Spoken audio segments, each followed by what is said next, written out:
qualifying is rained out. So our starting grid is set by the car owner point standings of the NASCAR Busch Series.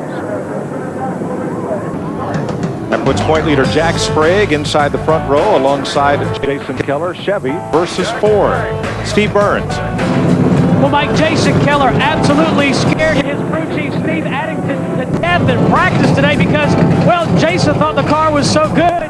Halfway through practice, he just got out of the race car, put on his jeans, and watched the rest of practice. That's how good Jason Keller thinks this race car is.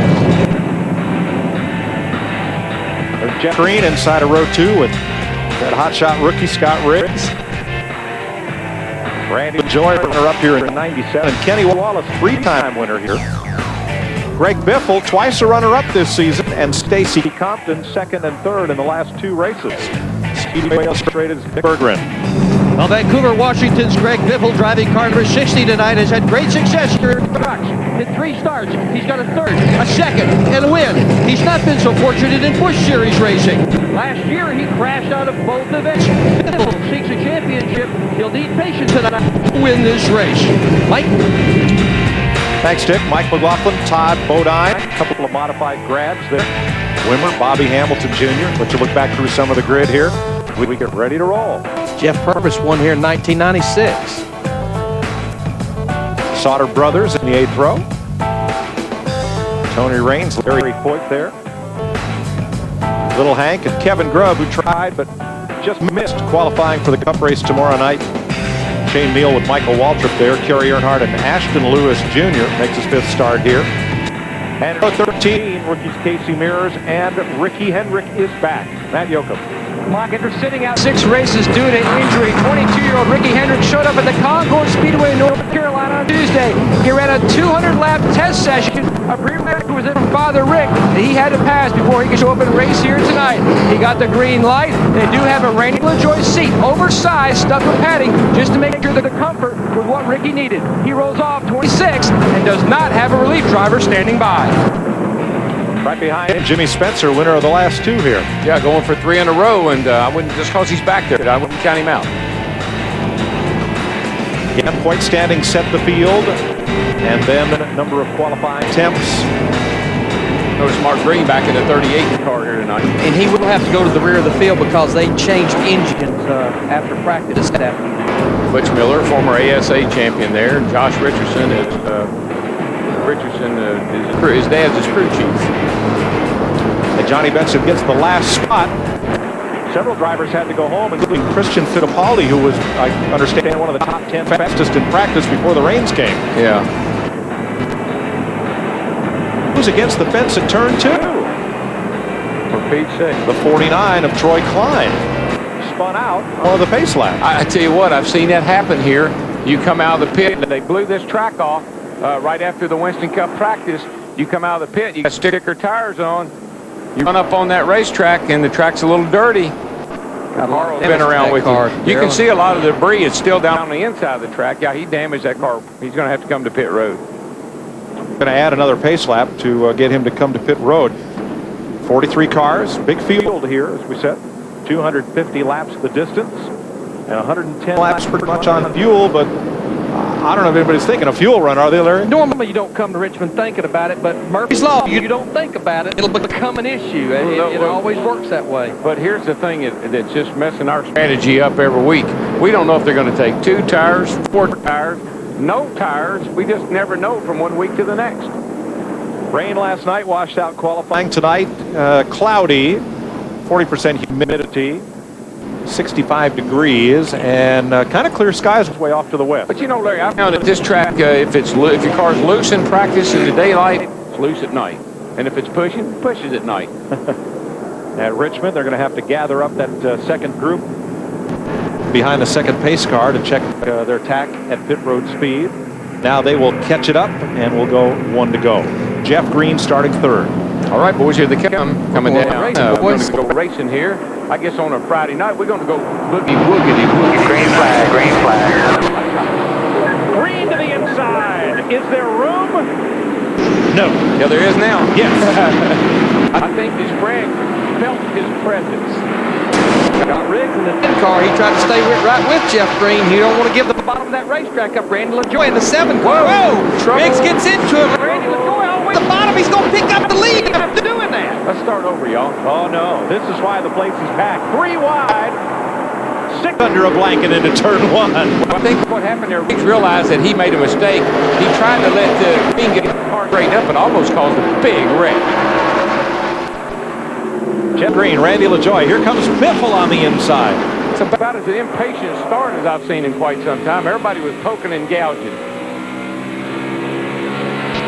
That's the kind of start that sells tickets. Yes, it is. It's kind of starts to get your heart beating. Whoa, look at here we go. Again, back Here we down. go. Oh, hang on, Rest. Hang on to it, Randy. Oh, He's running out of racetrack down there. He's going to give up about 3 or 4 positions all the way back to 5th in the middle of 3 and 4. how many laps is this race anyway? Somebody forgot to tell him there was a 0 on it. Holy cow. Let's say like a heat race. Jack Sprague, our pole sitter, is back to 12th. And I'm not promoting anything, but just think if this was the Winston, that's what it reminded me of, like a restart on one of Winston. Jason Keller, he's going to take the position away from Jeff Green getting into turn 3. This car has not been run since Phoenix of 2000 with a backup car all last year. McLaughlin with LaJoy straight ahead and Biffle. McLaughlin right now 6th. I think Riggs is going to be a little bit more, give Green a little bit more time here. Yeah, here we go. He said, you go on, buddy. He did the same thing, though. He just took the position away and outbraked Green, getting into turn 3, moves into 2nd. Well, he was definitely fast. He was fast from the get-go, but that little bump and run almost cost him there on the start. I think the most famous words in racing are going to become tickets for next year's race are on sale now. You look at 2 cars out front, Jason Keller, Scott Riggs' teammates. They have won the last 3 Busch races and 4 out of 9 races this year. Very dominant. Yates motors, horsepower under those hoods. And even though this is not a high horsepower track, not necessarily, good throttle response and good torque accelerating up out of these corners is what makes you go fast here. 12th place race, you see where Sprague has drifted back. There's Kenny Wallace on the outside trying to hold off Scott Wimmer to no avail. And there's Sprague still stuck on the outside. I don't think he's drifting back necessarily. You know, he got kind of hung up in that scrimmage on the start, and he was the big loser. Still there. Looking out, Kenny Wallace, 48 car, same position as Jack Sprague. Caught on the outside. He's going to get in the bottom right there, getting into turn 3 and 4. Wallace got in line. Sprague could. Here comes Jim Purvis past him.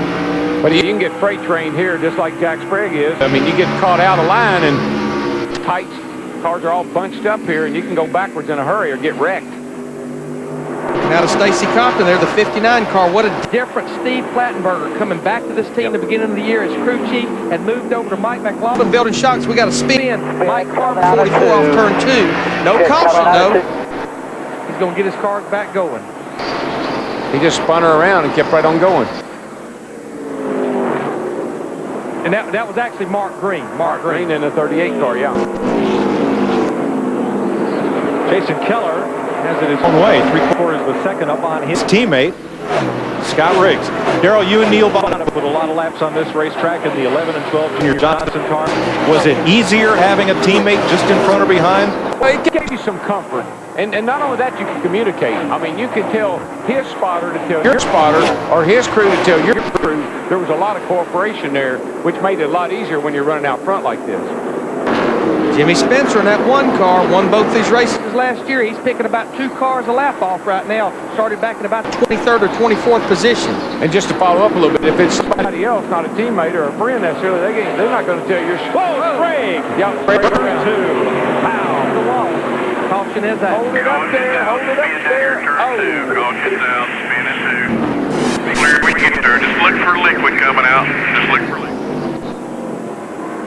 You know, Sprague was just in trouble from the get-go. He's been backing up, hung up on the outside. That was inevitable. And that's our point lead coming into this race. Any one of 5 drivers could leave here with the point lead tonight. Car's got quite a bit of damage on it. There goes, ooh, man, somebody just ran over one of his little bars, Nerf bars out from under the rear bumper there. Did Kevin Grubb make contact? Yeah, he's down on the apron. What happened was he got down on the apron, Grubb did, slid up into Sprague. I don't know that he hit him, but he forced him up. That apron's a little different transition than the racetrack. You get down there too far, it'll shoot you back up the racetrack. Got to believe he probably nerfed him. We've run 12 laps. Why does it feel like 50? I'm out of breath. I'm glad we got a caution. Let's settle down here now. Let's take a deep breath, settle down, and go. Long way to go. This must be the woogity part. That's right. Maybe I shouldn't have used those words tonight. Boogie, woogie, woogie must not be too good. We're back under green at Richmond. This has all the look, Darrell, of a full moon Friday night, doesn't it? There's a moon out tonight. Let's go racing. Man, these guys are banging into each other. It's an old short track superstition that under a full moon, cars develop, let's say, a magnetic attraction for one another. They get into the ozone. Watch this. Right after the restart here, Jack Sprague in the 24, Johnny Sauter in the 2. Excuse me, pardon me. I'm coming through. It's magnetic. Oh, trouble, big trouble. Oh, hard hit. And that was Johnny Benson hard into the wall at turn 3. And Brian Vickers in the 40 car. Johnny Benson had already made his way up to about the 27th position after starting 43rd. Boy, I tell you, Benson hit that wall hard, forcing it right side. That car spun around and took off. You just don't realize, folks, you're doing 140 miles an hour into that third turn on this little racetrack. It's going to have heavy impact. Not a lot of room to buff off speed. Benson, fastest in practice in both Busch and both Winston final sessions, moving around in the car. Ted Marsh out of Madison, Connecticut. Same car that Steve Park drove last year on a number of occasions. We talked about the benefits of running the Busch race. This is the opposite. You got it. And I tell you, he's moving around slowly in that car. I know he's moving around. That's good news, but he's gingerly in there right now. He had a fast race car. He just trying to make his way to the front without getting into trouble. It just didn't happen. He hit that thing flat too, and that's a tough lick.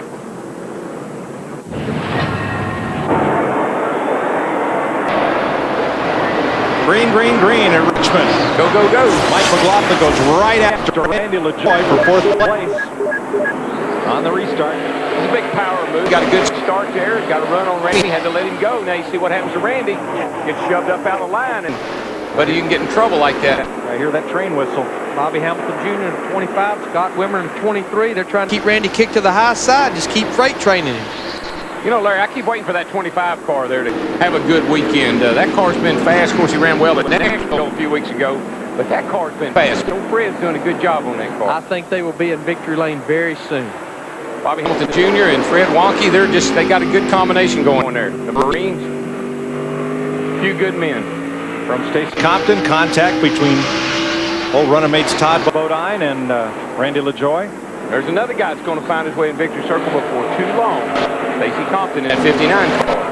You know, Darrell, this is a wide racetrack, and you can do side by side, but the exit of these corners gets pretty tight for two by two beside each other. Well, you can gas it up so early back in the middle of the corner, but that gives you incredible exit speed, and the car wants to wash all the way out next to the retaining wall. Somebody's there, got to let them go. I mean, in 3 laps, Randy LaJoie has went from 3rd to almost working back toward 13th now in 3 or 4 laps. Well, you know what he's saying? He's telling his spotter, find me a hole, find me a hole, find me somewhere where I can get in line. And the spotter will give him a car number that he can get behind. Now, as the night goes on, that outside groove will get better and better and better. But it's going to take a while. Now, Johnny Benson, we saw, was a little slow climbing from his car.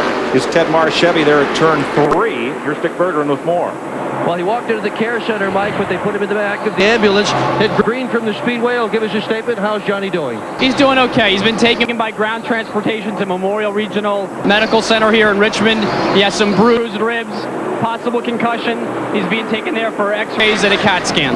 And they ran this Busch race in order to do well in the Winston Cup race tomorrow up wreck on the Speedway. And more at turn 3. 2 more cars. Todd Bodine in the wall. As that Jeff Green crashed there with him. Yes, it is. A 21 car. What, well, fellas? What in the world is going on, man? Tell you one thing. We don't need restrictor plates to have a big one. Because we just you got had it again. All the way around. There you go. Come on. Hustle up. That 92 car is demolished. 21 car is as well. That 21 is. I just looked up, watching the wreck off of 2, as Dick was giving that report. And I looked down there and they're wrecking in 3. Turn 3, Todd Bodine and Jeff Green There were all kinds of cars piled up coming out of turn 2, and most of them have driven away. Boy, this is going to take a while to clean this mess up here. This is out of turn 2. The third, Tony Raines, gets turned around by Randy LaJoy. Of course, it just stacks up behind him. All these cars here, this just a couple laps after a restart. Nowhere for these cars to go. You see Jeff Purvis in the 37, Casey Mears in the 66. Everybody's taking evasive action. They've gotten stopped now. Tim Sauter, the 19 in it, down on the low side.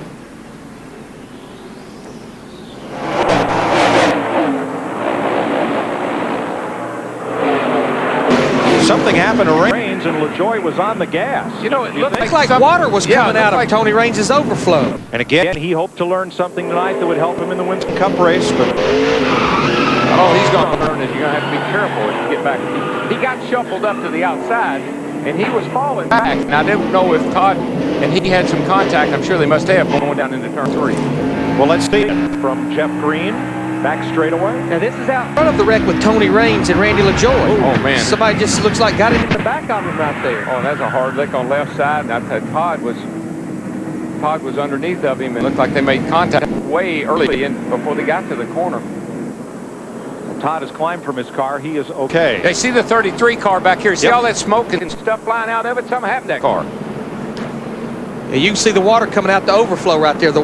See it right there under the right side of the windshield? That's an overflow from the radiator that gives the driver a signal that, hey, we've got an overheating problem. We're back under green. That 19 car is a pretty good car. He was running it up here in the top 15, but he got involved in that wreck back there and lost the lap.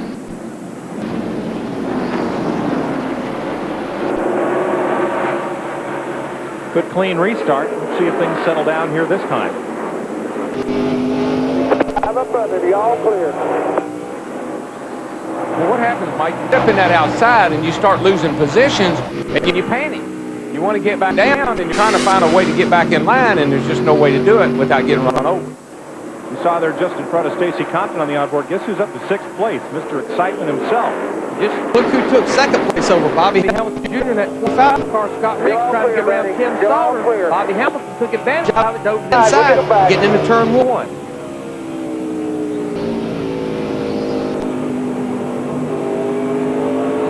Scott Wimmer in that 4th position right now, that 23 car right there behind Scott Riggs in the 10. He's got a good hot rod tonight. He really does, and actually looks better than the Riggs does, because his car looks like it's handling a little bit better right now. He's able to get back to the throttle. Don't look back, though.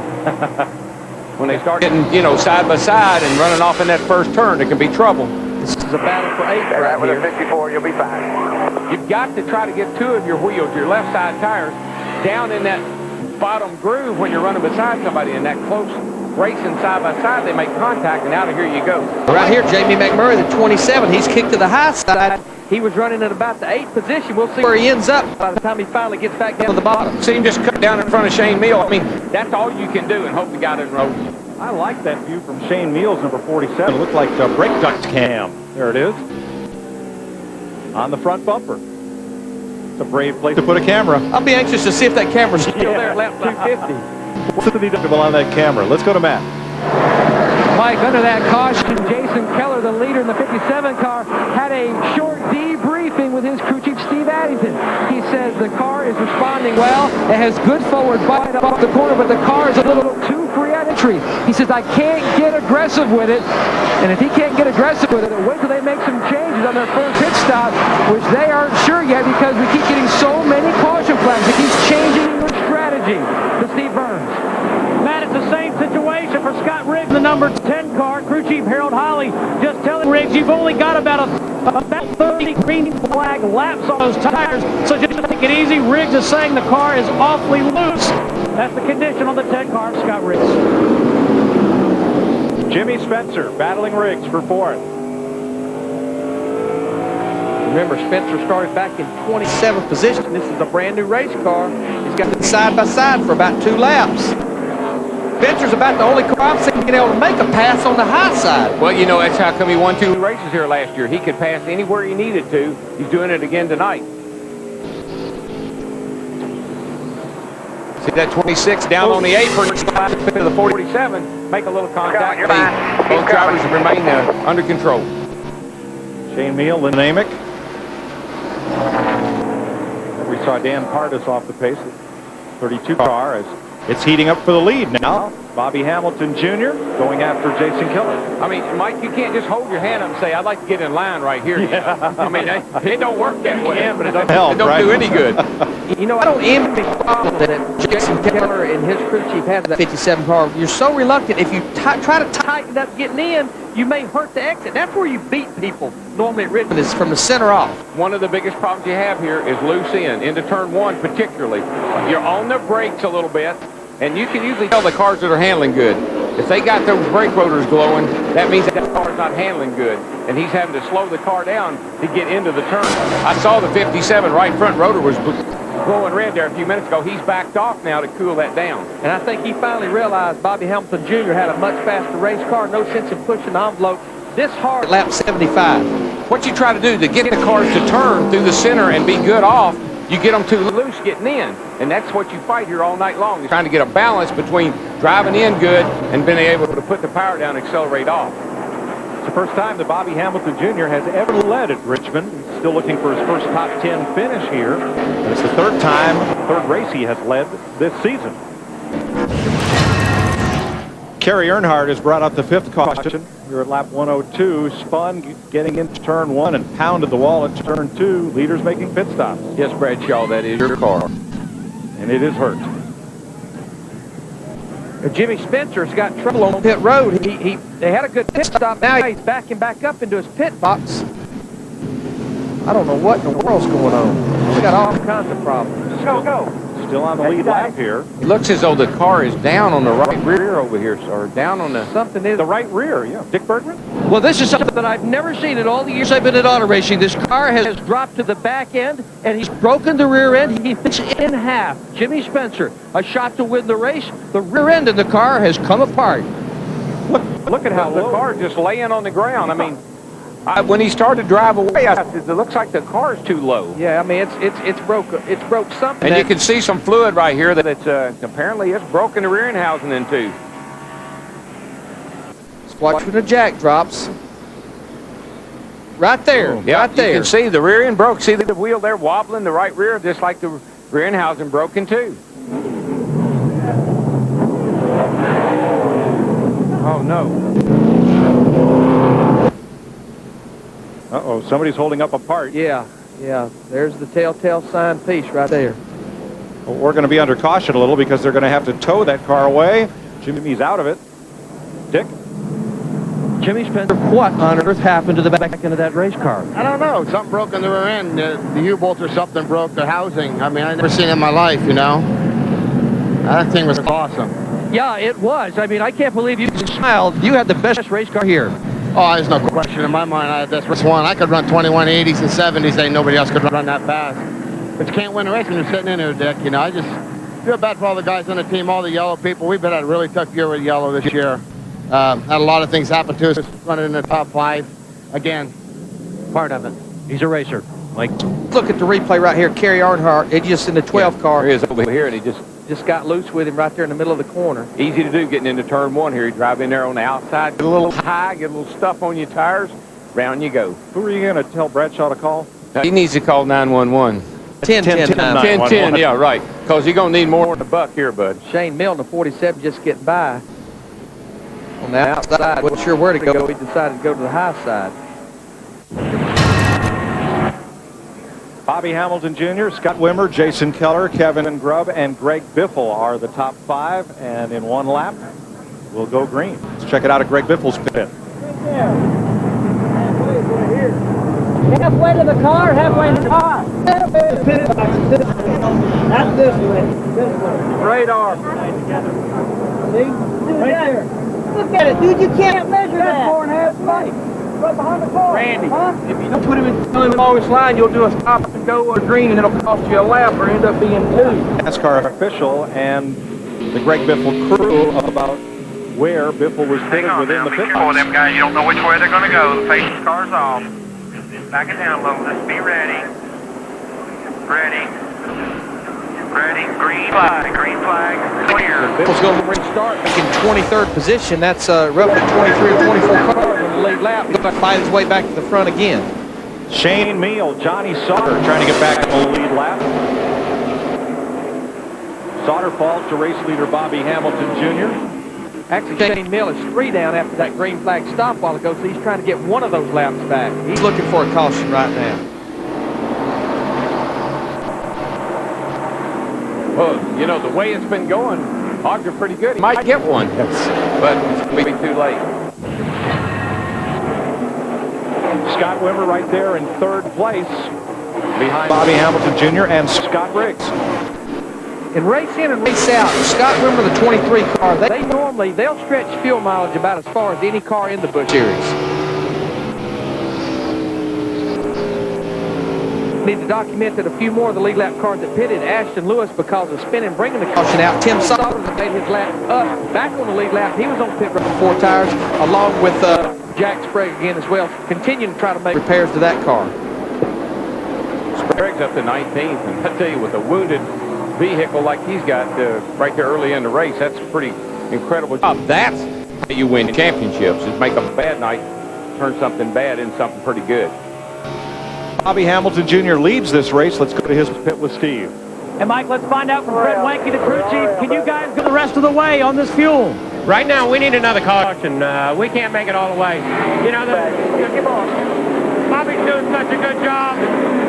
The Yates horsepower is just, you know, it's a gamble, but I don't want to give up the track position right now. And what I'm reading into his interview, the reason he wants another caution is not to be able to come to pit road to get those tires. As we talked a while ago, under caution, 3 cautions equal about 1 green lap. So it sounds like he'd like to see another 4 or 5 caution laps, put him within the fuel window. Now, like we talk about every week, if you're making a lot of power, you're going to burn a little more fuel. And I tell you, that thing's obviously making a lot of power. The car right behind him's got a Yates motor in it, the 10 car.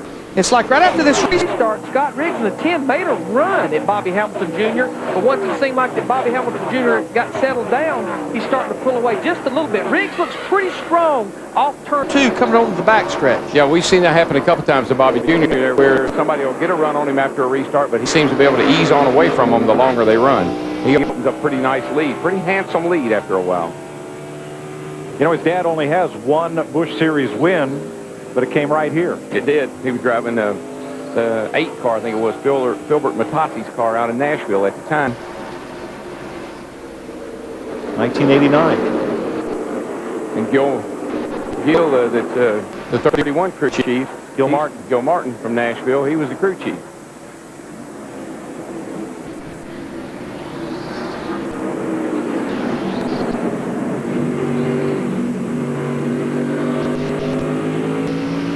Still there. Clear all around.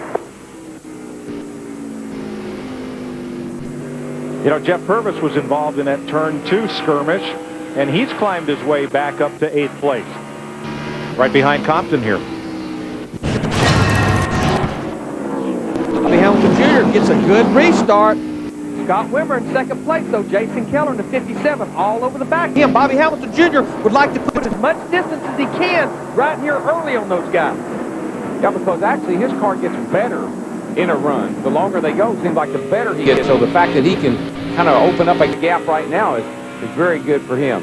Boy, Scott Riggs and Kevin Grubb, those fellas pounding up from the back of the field on new tires and taking a lot of chances in the process, but they got to go. They can't wait, Darrell. No, they got to go. We're running out of laps, and of course tires, again, don't seem to make that much difference. And I don't think it makes a big difference on the stopwatch, but it makes a difference in how you can maneuver that race car. You can turn it if you need to turn it. If it gets a little loose, it's a little more forgiving with fresher tires. And if you're back in traffic, you're going to need to be able to maneuver. Here goes 57 by the 23. Jason Keller gets by Wimmer in the 60 car with the Biffles right there with him. That's 2nd place. I'd say that that's bad news for Bobby Jr. because these guys are coming. He needed them to stay back there behind Wimmer just a little bit longer. And turn 2, log jam. Oh, Riggs got collected and into the fence hard. All right. Caution is out. Okay. 10 car is crashed. I'm okay. Said he's okay. That's good news. Kenny Wallace who got together with Riggs. But that was just it was a wad back there, Darrell. Oh, yeah. Everybody's trying to move forward all at the same time. That's the only thing about new tires, old tires, and the difference in the cars. Just like Larry said, on old tires, he's crippled a little bit. He can't go everywhere he needs to go, and especially the guy on new tires running all over the back of him. See, they're all bundled up in front of Riggs as well. Watch the second yellow car in your picture and the third one right there. Yeah, Scott ran up on the back of that blue and white car in front of him. I couldn't tell which car that was. I think he had to check up. When he did, Kenny got back of him.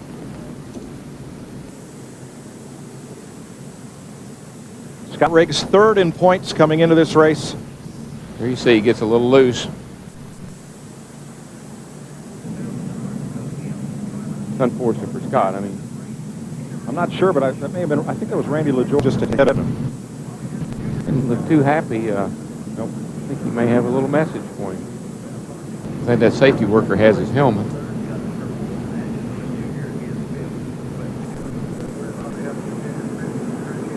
Oh, he's a very unhappy young man. And I tell you, the spirit and the passion that kid has, I can't tell you how much he is controlling himself so well, because he is a high-strung young man. Didn't look like Wallace had, where was he going to go when Scott Riggs got? Well, anytime you get run into from back, it's just like if you're out on the highway and somebody rams in the rear end. Right. You know, you're going to be mad at the guy behind you, not the guy that rams you, not the guy in front of you. What Scott was hoping, what everybody hopes is, give me some room. You know, anticipate these things happening. You saw Riggs wiggle and get sideways. And I think what the two fingers mean, You got me once, then you didn't back off. You got me a second time right there in the same lick. Getting ready for the restart. Bobby Hamilton Jr. trying to really pull Jason Keller here, but he doesn't get away. Now, I think Keller's got a pretty good hot rod, and I tell you, the other guys have one that is that 60 car. They both are, I think their tires are a little bit better than Bobby Jr.'s, and that's going to be, that's got to fight him. Racing these guys has got a little bit better tires than he does. even though it's About 30 laps, that's still a lot. only in 100 and something. Laps into it when it makes that difference. Yeah, plus he's out of fuel, so his nose weight's going to be pretty high. It's going to take a real yeoman's effort to pull this one off. Not saying he can't do it, but it's going to be tough. All right, Dick Berggren is with Scott Riggs. Who last week was a winner. This week he's a crash DNF. You pointed two fingers at Kenny Wallace. What was that all about? First time, shame on him. Second time, shame on me for letting him do it. You know, first Talladega, I'm trying to be patient, trying to be a patient rookie. Back out of the gas. He tries to pinch me up, get involved in a big wreck. Fine and dandy. Here, everybody's bundled up together, beating and banging on each other, and Kenny just doesn't use his head, drives in there and hits me. You know, not trying to be hard on anybody, but that's wrong. That's not the way to race. And if it is, I got a lot to learn. But like I say, I got to thank all the guys on the Nesquik Ford Taurus, Robert Yates, and everybody, because we had a good car, a little tight. We kept on working on it, and that last stop I thought we were going to be pretty good, just trying to sort everything out, and not the way I wanted to end my night. See you next week in New Hampshire.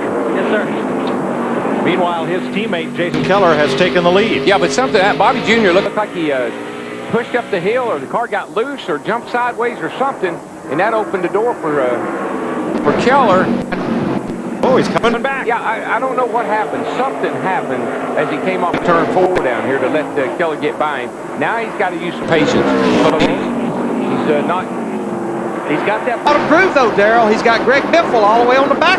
of him as well. He did like the crossover tactic down the back straightaway. Went high off a 2, shot to the bottom, going down the back stretch. He gets the lead back in 1 and 2. Yeah, well, something happened to let the 57 car get by him. I didn't exactly see what happened, but off of turn 4 here, he got loose. We've seen this on every restart, though. His car is not very good for about 4 or 5 laps. Here we're about 5 or 6 laps into it. Looks like it's coming around. I mean, he's drove away from these boys now. Stephanie cheering him on. Hamilton made a great move. He went outside of Keller in turn 2 and then dropped under him going into turn 3 and took the lead back. That's called I will not be denied. Right. Let's see if we can figure out what happened, because something happened to lose the lead there momentarily. He was coming off of turn 4. Here we go. He's going down into 3 in this box up here. Goes into 3. You know what he did? The left wheels on the apron going into 3. Car rolled up the hill with him, and it opened the door for the 57 Steve. Darrell, and also Bobby Sr., as I said, has been watching from the grandstands and has a radio, and he told his son, don't worry, he just took the air off the back of your spoiler. Don't worry, get back into your rhythm, and he did it. Well, he did, Steve. He did it in fine fashion, I might add. Watch this, Dad. And that was a great crossover move. Everybody, you got 20 laps. 20 laps to go. 13 laps to go at Richmond. The Marines are landing. Bobby Hamilton Jr. in command, Jason Keller, but the Civil Air Patrol is hovering overhead and getting ever closer. Ashton Lewis Jr., after that big spin, is closing in. And up there, all by myself. in the Bob Euchre seats, that's Bobby Hamilton. Spotting for his son. 12 laps to go in the Hardee's 250. Hard to get a ticket back there tonight.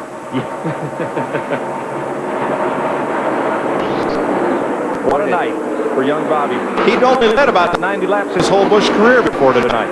Well, it'd be exciting. Fred Wanke, you know, last year he was Ted Musgrave's crew chief in the trucks, and they won 7 races. And here he's got Bobby Jr. poised to win his first race. I tell you, though, I just don't see how he's going to hold that 57 off. Boy, Keller got such a run off turn 2. Pulls the inside here, getting into turn 3. A dive into 3. He's faster than Bobby Jr. Bobby knows it. Uh-oh, he's got problems. He may be out of fuel. He may be out of fuel. Motherfucker.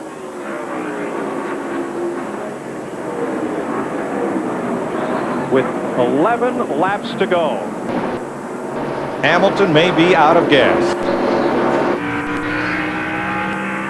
Steve Burns? Hey, Mike, we just heard him say that it blew up, and now his dad, Bobby Hamilton Sr., asking him if it ran out of gas. But either way, he's done. So close. Oh, that's a shame. That's a shame. But they'll know he was here. He led the most laps tonight. What a heartbreaker. I know how you feel. Close just doesn't count. Jason Keller. 2.5 seconds out front of Ashton Lewis Jr. And you were saying, Mike, it wasn't but on lap 155. Ashton Lewis Jr. was spinning through the front stretch here. What a great recovery he's made. He came in, got tires, and now he's trying to run Keller down, but he's only got 8 laps left. He passed Greg Biffle like he was headed straight to the front, but that might have taken all he had, Darrell. I think it did. And, of course, another guy, you know, let's look at Mikey. He's back there. He's going to run 4th tonight. He's up there in 4th place. Wimmer's hanging on to 5th, and the old Toys R Us car not too far behind. Well, Kevin Grubb 6th, Hank Jr. 7th, Brian Vickers 8th, Jamie McMurray 9th, Tim Sauter in 10th. Who made his lap up when Ashton Lewis on the front stretch. Tim Sauter in a 19 car. 6 to go. Pretty much Jason's got clear racetrack in front of him, the length of the whole back straightaway. He just his lead continues to build over Ashton Lewis, about 2 3/4 seconds. He just needs to be smooth here and take it easy. Well, Jason Keller said he'd only ever won, the most races he'd ever won in 1 year was 2. This will be his 3rd win, and he'll take the point lead, I believe. I think our calculation showed us that earlier. So this is a huge night for that young man. And for this one, Mechanicsville's Kevin Grubb with 5 to go takes Scott Wimmer to move into the top 5. Fresh tires. A little bit fresher tires. Yeah, remember Scott Wimmer, like Bobby Hamilton Jr., has been out there since lap 104 on tires. They'll have almost 150 laps. It's really taken a toll on him now. Hank Parker Jr., 36 car. Remember, he was in that big wreck on the back stretch. Here he's going to take the position away from Scott Wimmer. Shane Mill back there, he's a lap down. If I had to come down and get 100 laps to go, I'd have had to gotten me some tires. It's just so far. The tires are only going to go so far. 3 laps to go. They don't wear out. They just quit working. Lose that grip. Michael Waltrip, 99 car. As you said, he's moved in the top 5 and 4th, just kind of quietly. 2 more times. Yes. Nobody coming. Been minding his manners. He's dodged a bunch of bullets tonight. Going to get him a good top 5 finish here. Good for Mikey. We got a little consistency going. 2 top 10s in the Cup car. Now he comes in here, and then we finished in the top 10 in the car. This car out of California last week. Top 5 this week. And Darrell, he's going to be the only Winston Cup driver, one of the bushwhackers as we call him, to finish in the top 10 tonight. And that can pay off for Dale Jr. and Steve Park tomorrow night, because he's going to have a lot of good information to give to his teammates. Last time around for Jason Keller. And Kenny Wallace just slowing down. I don't know if he's got a problem, fuel, engine. All right, bud, you're on from here. I'm going to victory lane. I like that. Jason Keller has won in Richmond. You're the man, It's not. It's the 8th career win for Keller. He takes over the point lead and scores his 3rd win of the year. And Brian Vickers moved into 7th place coming off turn 4. He got by Wimmer. Good run for that young man. It is. Hank Parker 6th. But I'm impressed with that run. 2nd place, Ashton Lewis Jr., the 46 car. By far a career best for him. How about that, yeah? And a tough ending for a fellow who had a great race standing by with Steve. Mike, with Bobby Hamilton Jr., did you run out of gas or did the motor let go, Bobby? I think motor, but you can't say enough for Robert Doug Yates. They build so much horsepower. You can take a couple of leads a year to trade for the horsepower we got. This just says enough. You know, the team speaks for itself. You know, last year, disaster year for them and me. We got together Robert Yates Motors, Ford, Marines, and we tore the field up today. I don't know if we had anything for the 57 or not, but they knew we were here today, and we're just slow up and go. Like I said, thanks to everybody, Winnebago, and everybody supported us. You know, counted us out, but you know tonight I think we showed a little bit of muscle. We'll go get them again. We'll get our day. Still upbeat after a heartbreaking finish, Mike. Thanks, Steve. Jason Keller had 3 fifth-place finishes at Richmond as his previous best. And now he is the 5th driver to win his first Busch Series race at the Richmond Fairgrounds. Don't you know it's hard for Bobby Jr. and that whole crowd to keep their chin up and be upbeat about it.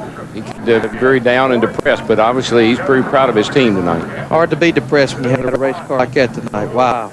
He almost had them. And you know, I always said, I may not win, but if I could just home say I almost won, that'd keep me coming back. Ashton Lewis Jr., Greg Biffle, Michael Waltrip. Not such a young gun. No, he turned 39 Monday. He's the old guy up in that crowd. Tim Sauter, another top 10 finish. That's 2 weeks in a row. And how about David Rudeman, first ever race, 16th, and Ricky Hendrick. Good comeback. Yeah, he finished 15th, but Tim Sauter stayed a lap down forever, you know, and got back on the lead lap. So he had a fast car, and he did a good job. Sprague, 18th, first car lap down. That's pretty yeoman's job on his part. Yeah, the top 20 for both Butch Miller and Larry Foyt. And a Richmond record for cars falling out of the race. Good race cars. Jimmy Spencer, Jeff Green, and Johnny Benson. He had done moved up when he had that wreck down in 3 and 4. Poor old Bobby Jr., he ends up 25th after dominating the race. New point leader headed for Loudon, the newly repaved New Hampshire International Speedway next week. Jason Keller over Jack Sprague, Randy LaJoy. Scott Riggs falls to 4th.